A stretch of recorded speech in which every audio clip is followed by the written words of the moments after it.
This time, we will explain what kind of work the world's largest machine does. On February 7, 1967, Homer Loutzenheuser flipped a switch in Nebraska and realized a dream more than 5 decades in the making.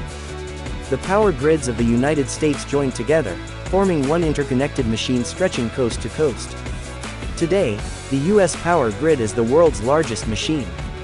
It contains more than 7,300 electricity-generating plants, linked by some 11 million kilometers of power lines, transformers and substations. Power grids span Earth's continents, transmitting electricity around the clock. They're massive feats of engineering, but their functioning depends on a delicate balance. Their components must always work in unison, maintain a constant frequency throughout the grid, and match energy supply with demand. If there's too much electricity in the system, you get unsafe power spikes that can overheat and damage equipment. Too little electricity and you get blackouts. So, to strike this balance, power grid operators monitor the grid from sophisticated control centers. They forecast energy demand and adjust which power plants are active, signaling them to turn their output up or down to precisely meet current demand.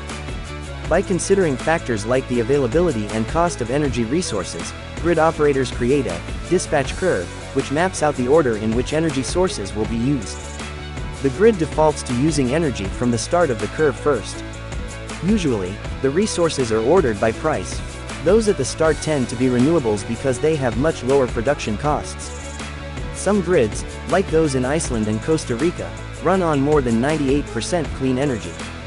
But most dispatch curves contain more of a mix of carbon-free and carbon-emitting energy sources. This means that where your electricity is coming from, and how clean it is, varies throughout the day, as often as every few minutes.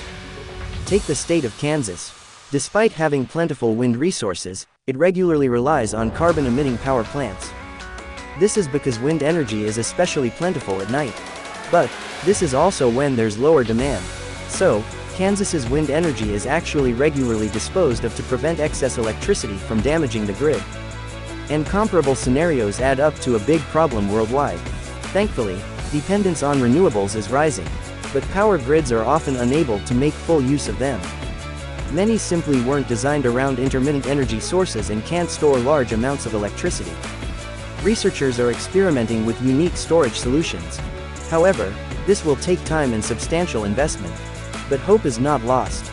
We have the opportunity to work with our existing power grids in a new way, by shifting some of our energy use to the times when there's clean electricity to spare.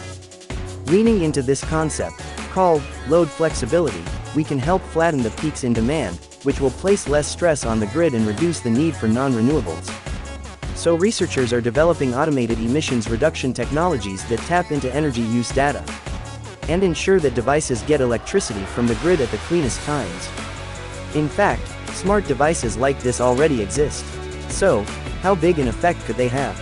If smart technologies like air conditioners, water heaters, and electric vehicle chargers were implemented across the Texas power grid, the state's emissions could decrease by around 20%. In other words, simply coordinating when certain devices tap into the grid could translate to 6 million fewer tons of carbon released into the atmosphere annually from Texas alone.